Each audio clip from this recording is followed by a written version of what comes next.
नून league के रहनुमा parliament house के बाहर मीडिया से गुफ्तगू कर रहे हैं। जो आज सिर्फ गंद डालने और शोर गौवा करने के लिए आया था, उन्होंने अपनी उसी रवायत पर अमल किया और उन्होंने स्पीकर के डाइस का घेराव किया और उन्होंने कवायद व ज़वाबत की कापियाँ फाड़ी, ऑर्डर ऑफ द डे को के परखचे उड़ाए और एक इतला के मुताबिक कॉन्स्टिट्यूशन की कॉपी को भी फाड़ा उन्होंने। उनका ये रवैया, ये घेराव जलाओ का, धरने देने का, कभी ईवान के बाहर धरने दें। आप ईवान में अगर आ ही गए हैं तो आप यहाँ अपनी बात करें। आपको बात करने का उसी तरह पूरा मौका मिलता है जिस तरह खुर्शीद शाह साहब को मिला है। लेकिन ये कहाँ का इंसाफ है कि आप खुद बोलते रहें और अगर हुकूमत को माइक मिले तो उसे बात करने की इजाज़त नहीं है। ये कौन सी पार्लिमानी रवायत है और ये दुनिया की किस जमहूरियत में होता है कि हमारे झूठ को तो सुनो लेकिन जवाब देने की इजाज़त नहीं है। तो मुझे ये गुजारिश करनी है कि हुकूमत को पानामा पेपर्स के मौजू पर ईवान में एक बार फिर अगर अपोजिशन बहस करना चाहती है तो उस पर कोई एतराज़ नहीं है। और यही बात मैंने कहनी थी जो इन्होंने कहने नहीं दी और इन्होंने शोर डाल दिया। जहाँ तक स्पीकर साहब का मामला है, वो जाने और कौमी असम्बली का ईवान वो कस्टोडियन है, उनकी रूलिंग अपनी जगह और वो रूलिंग कानून के मुताबिक है कि प्रिविलेज मोशन हो या एडजर्नमेंट मोशन हो। रवायत भी यही है और कवायद भी यही कहते हैं कि अगर एक मामला मुल्क की आला तरीन अदालत में या आला अदलिया में है, वो सब जुडिशियस है, तो उसके ऊपर यहाँ पे बात नहीं होगी। तो ये मामला शरीफ ख़ानदान के हवाले से पीटीआई सुप्रीम कोर्ट में लेके गई है। अब सुप्रीम कोर्ट में जब ये जा रहे थे तो पूरी कौम जानती है, इनका नुक्ता नज़र ये था कि सुप्रीम कोर्ट के सर्विंग जजेस पर मुश्तमिल कमीशन बनना चाहिए। और अब जबकि कमीशन बनने की तरफ जा रही है बात, तो ये ऑनरेबल सुप्रीम कोर्ट की भी तज़हीक करने की कोशिश करते हैं और कहते हैं हम तो नहीं मानेंगे अगर सुप्रीम कोर्ट का जुडिशल कमीशन बना। तो फिर इमरान खान की पार्टी और इमरान खान, दुरुस्त बात है कि वो यू टर्न के माहिर हैं और इक़्तिदार की भूख ने इमरान एंड कंपनी को बेहाल किया हुआ है और उन्हें चैन नहीं है। जब घर से बाहर निकलने का वक्त आता है तो ये पुशअप लगानी शुरू कर देता है, लोगों के बच्चे मरवाना चाहता है, खुद पुशअप लगाता है। बनी गाला से बाहर आने की जरूरत नहीं है, वहाँ जाके छुप जाता 300 कनाल के महल में। और ये जो आज यहाँ शोर मचा रहे थे, इनमें अगर हिम्मत और जान होती तो ये उस दिन बाहर निकलते। ये सारे वहाँ पे दरबारी बन के इमरान खान के बैठे हुए थे और कारकुन इनके सड़कों पे रुल रहे थे। नतीजा तो यही निकलना था। हम ये कहना चाहते हैं कि मियाँ नवाज शरीफ साहब ने जो कौमी असम्बली में तकरीर की और जो अदालत में हमने स्टेटमेंट दी है, उसके अंदर कोई कॉन्ट्रडिक्शन नहीं है। हम पूरे जिम्मेदारी से बात कहते हैं। नंबर 2, सियासी बयान। सियासी बयान एक वो है जो इमरान खान देता है, 1-1.5 साल चीखता है 35 पंक्चर लगे, 35 पंक्चर लगे, और फिर एक दिन कह देता है वन फाइन मॉर्निंग मैंने तो सियासी बयान दिया था। ये इमरान खान की सियासत है। हमारा सियासी बयान सच पर मबनी होता है, हम सच पर मुश्तमिल बात करते हैं और हमारी सियासत सच की सियासत है। इमरान की तरह गिरगट के तरह रंग बदलने की सियासत हमारी नहीं है। जो पीएम साहब ने बयान दिया था कौमी असम्बली में, वो एक जनरल स्टेटमेंट थी और ये कौमी असम्बली का ईवान एक सियासी ईवान है। यहाँ पे जो बात भी करेंगे वो सियासी होगी, मगर जब आप अदालत में जाएंगे तो फिर एक इलेबोरेटेड स्टेटमेंट देते हैं, उसमें सबूत देने पड़ते हैं। कौमी असम्बली सुप्रीम कोर्ट नहीं बन सकती और सुप्रीम कोर्ट कौमी असम्बली नहीं बन सकती। और हमारे अपोजिशन के दोस्त सिर्फ चाय की प्याली में तूफान बर्पा करना चाहते हैं। धरना साजिश 2 बार नाकाम हो चुकी। अदालतों से इनका ख्याल था अदालतें इनकी मर्ज़ी के फ़ैसले करेंगी, अदालतें कानून और किताब के मुताबिक फ़ैसले करती हैं। और जब ये वही इमरान खान है जिसने मुअज़्ज़िज़ तरीन जजों पर इल्ज़ामात लगाए, पहले कहा कि तसद्दुक़ जिलानी साहब ठीक है, फिर बाद में कहा वो गलत है। इसी तरह 2 और ऑनरेबल जजेस के बारे में भी इन्होंने यही बात की। तो ये इनका वतीरा है। हमने पनामा पेपर पे बात करने के ऊपर हमने कभी रुकावट नहीं डाली। सबसे पहले वज़ीर आज़म साहब टीवी पे आए, उन्होंने खिताब किया। हम ही नहीं है, हमारी हुकूमत ने कहा कि हम रिटायर्ड जजेस का कमीशन बनाएंगे, इन्होंने गंद डाल दिया पीटीआई ने। एक से एक बड़ा ऑनरेबल रिटायर्ड जज मुल्क में मौजूद है, किसी जज ने हाथ नहीं लगाया। फिर हुकूमत ने सुप्रीम कोर्ट के ऑनरेबल चीफ जस्टिस को ख़त लिखा कमीशन बनाने के लिए। उसके बाद हमने TOR के ऊपर मुज़ाकरात किए, ये एक तरफा TOR बना के ले आए। फिर हमने नया कानून बनाया, नई कानून साजी की। आज हम सुप्रीम कोर्ट में हैं और पनामा पेपर्स में नवाज शरीफ साहब का तो नाम नहीं है। उन्होंने अपनी औलाद को रजा कराना तौर पे पाकिस्तान के लार्जर इंटरेस्ट में सुप्रीम कोर्ट के आगे पेश किया, ताकि किसी को उंगली उठाने का मौका न मिले, ताकि कोई ये ना कहे कि वज़ीर आज़म के जो बच्चे हैं वो कानून से बालातर है। हालांकि पाकिस्तान के कवानीन का इतलाक उन पाकिस्तानियों पर नहीं होता जो मुल्क से बाहर मेहनत मुशक्क़त करके मजदूरी करके वहाँ के टैक्सेस पे करके वो पैसे कमाते हैं। एक आने की मनी लॉन्ड्रिंग नहीं हुई। ये कहते थे कि यहाँ से पैसा गया। मुझे आप बताइए, ये चले गए अब सुप्रीम कोर्ट में, ये वहाँ पे सबूत क्यों नहीं देते? क्यों नहीं सबूत अब तक दिया कि 1 रुपए की मनी लॉन्ड्रिंग हुई है? वो सबूत किधर है? सबूत कोई नहीं है। हेयर से सुनी सुनाई बातें, इंटरनेट से डाउनलोड की हुई बातें और फोटो कापियाँ, ये इनके सबूत हैं। तो मैं ये गुजारिश करना चाह रहा हूँ कि अब सुप्रीम कोर्ट के फैसले का इंतज़ार क्यों नहीं करते? तुम्हें जल्दी किस चीज़ की है जो चैन नहीं लेने देती? आज एक मसला और भी है, चूँकि इमरान खान और PTI के लोग कौमी असम्बली में नहीं आते मगर पैसे यहाँ से बराबर वसूल कर रहे हैं। अगर मैं गलत कह रहा हूँ तो इसकी तरदीद करे इमरान खान। ये बददियानती नहीं है कि कौम के टैक्स पेयर के पैसे तो लेते हो, कौमी असम्बली में आके कोई लेजिस्लेशन में कंट्रीब्यूट नहीं करते हो। अब इनकी हाज़िरी गैर हाज़िरी को इतना अरसा बीत गया था, आज इन्होंने अपनी हाज़िरी डाली है ताकि वो जो एक तवील वक्फा आ गया है उसके अंदर इनकी एक प्रॉक्सी लग जाए। और अब प्रॉक्सी डाली है गंद डालने के लिए, गालियाँ देने के लिए और घेराव करने के लिए, जिसकी इजाज़त अभी मुझे बात करने दें, अभी बड़ी लंबी बात है, जिसकी इजाज़त नहीं दी जा सकती। हम ये समझते हैं कि ये जो प्रिविलेज मोशन इन्होंने दिया है, ये अदालत उज़्मा पर, ऑनरेबल सुप्रीम कोर्ट पर असरअंदाज होने की एक भोंडी कोशिश है। हम इस भोंडी कोशिश को सपोर्ट नहीं करते, मगर हम फिर पेशकश करते हैं कि अगर आप पनामा पेपर पे एक बार फिर असेंबली में बैठ जाते हैं तो वी आर अवेलेबल, हम तैयार हैं। अभी बात करें हमारे साथ, हम स्पीकर चैम्बर में बैठते हैं। कोई कानून और कवायद को डिस्टर्ब किए बगैर बातचीत करने का रास्ता निकाला जा सकता है, लेकिन ये बात करने के लिए तैयार नहीं है। ये सिर्फ अपनी एक रट सुनाना चाहते हैं और उसके बाद भागना चाहते हैं। मैं मजीद ये कहूँगा कि पार्लिमानी रवायात को सियासी मुफादात के लिए बदलने की कोशिश ना की जाए। जनाब खुर्शीद शाह ने कहा कि उन्होंने बहुत कुछ छोड़ा है। शाह साहब, हमने भी पीपल्स पार्टी को बहुत से खून माफ़ किए हैं। पीपल्स पार्टी की तारीख बहुत सुनहरी तारीख नहीं है। एक विक्टिम तो मैं खड़ा हूँ। मेरे वालिद को 72 में ख्वाजा मोहम्मद रफ़ीक को उनको शहीद किया गया था दिन दहाड़े। क्या जुर्म था मेरे वालिद का कि वह भुट्टो साहब की सिविल आमरीत को तनकीद करते थे? आपने तो लोगों की गर्दनें काटी हैं। हमने जमहूरियत के लार्जर इंटरेस्ट में आपकी पार्टी को भी बहुत से खून माफ़ किए हैं। और ये टॉलरेंस की कहानी एक तरफा नहीं है, it is a two way traffic.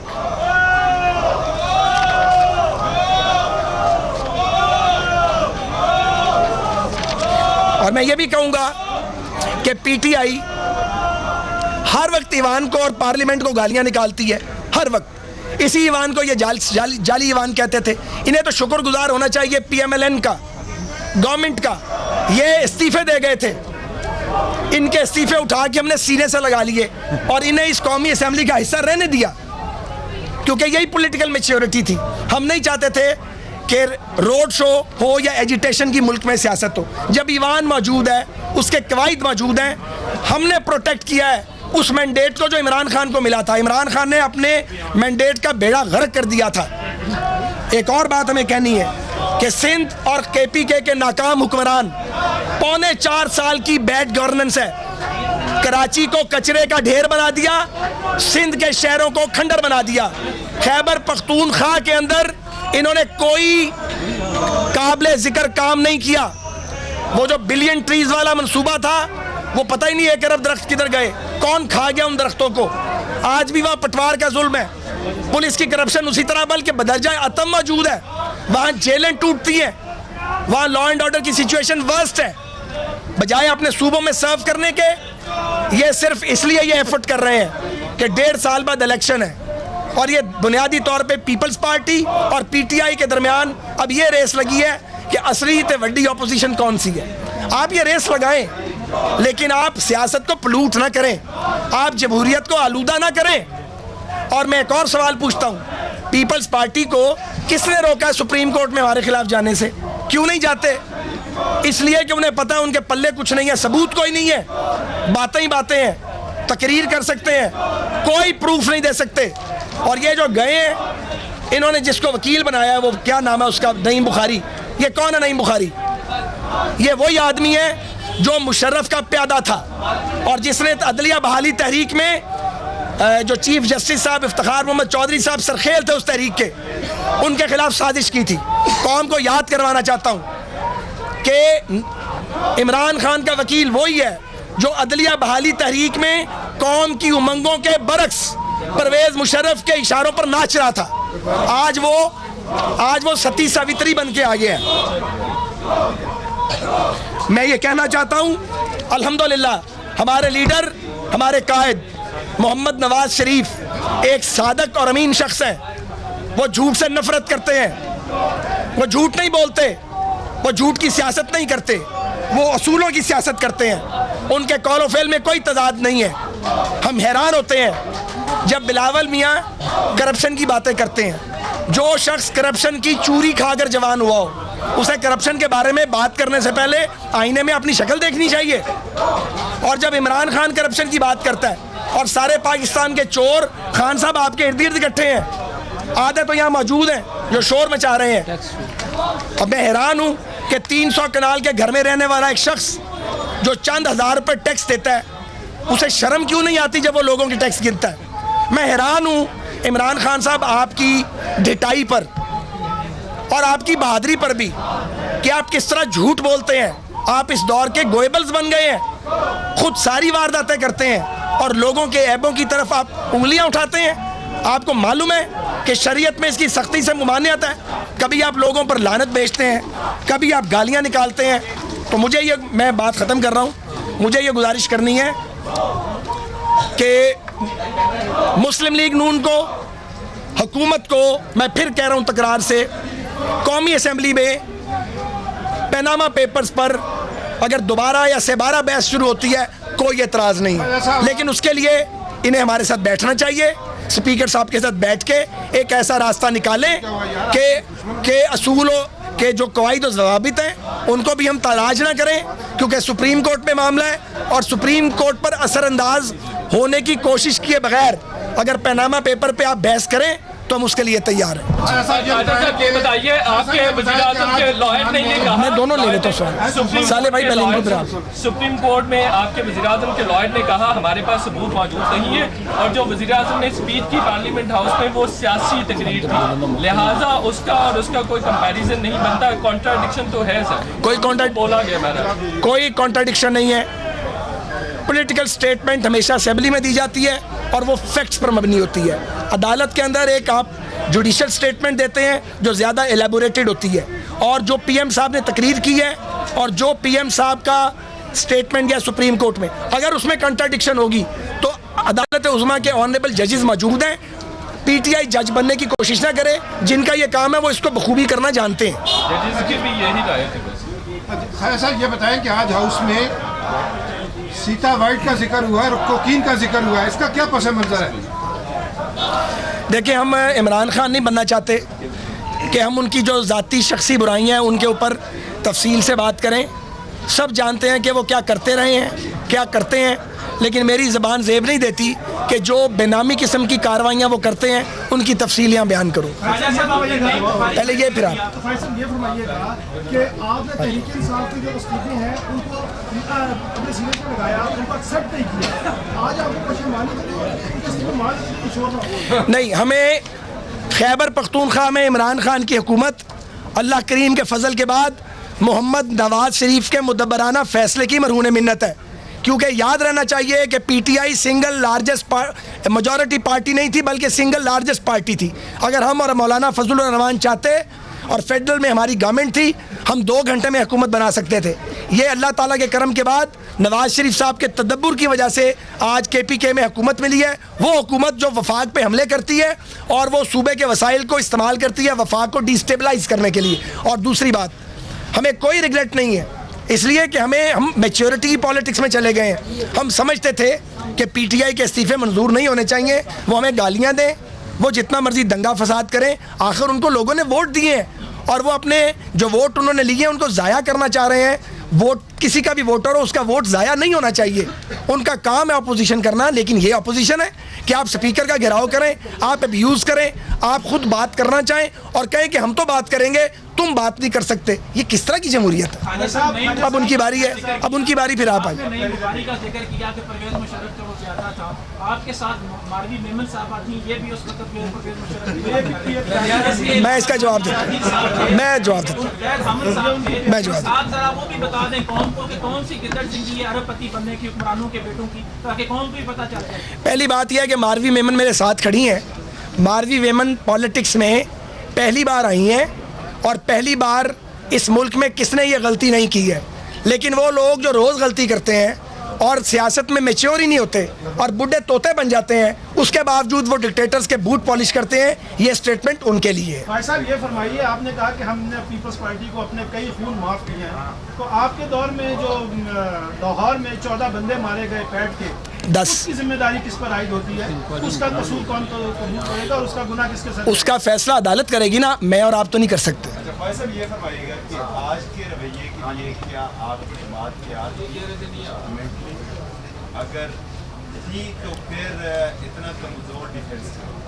अगली मेरा सवाल ये है क्लियर कि वो आइन की बुक थी या रूल ऑफ बिजनेस तो क्या इससे आप मुझे इमरान खान तो ना समझे ना, जाहिर है जिस बात का पूरी तरह पता ना उसके बारे में आपको कहना चाहिए कि ये मेरा ख्याल है। और जहाँ तक आपने डिफेंस की बात की है तो मेरे प्यारे भाई, हमने वहाँ पे बड़ा तहम्मुल और सब्र का मुजाहरा किया है और हमने अपने अरकान असेंबली को आगे बढ़ने नहीं दिया। बात का जवाब लोगों ने ज़रूर दिया है, लेकिन बदतमीज़ी हमारी जानिब से कतई नहीं की गई। अगर आप इसे कमज़ोर डिफेंस समझते हैं तो कमज़ोर होगा, लेकिन हम ईवान को मछली मंडी नहीं बनाएंगे। ये काम PTI का है, उसे जेब देता है। और अगली बात, हमें अंदाज़ा था कि इमरान खान से और तवक्को भी क्या करेंगे, गंद डालने के अलावा, झगड़ा डालने के अलावा, बग़ैर दलील के बात करने के अलावा वो कर भी क्या सकते हैं। बहुत शुक्रिया, thank you. Saad Rafiq parliament house के बाहर बात कर रहे थे। उन्होंने कहा कि करप्शन की चूरी खाकर मरने वाला बच्चा करप्शन की बात। उन्होंने खान साहब पर भी अटैक किए, कहा कि खान साहब के दाएं बाएं चोर बैठे हैं।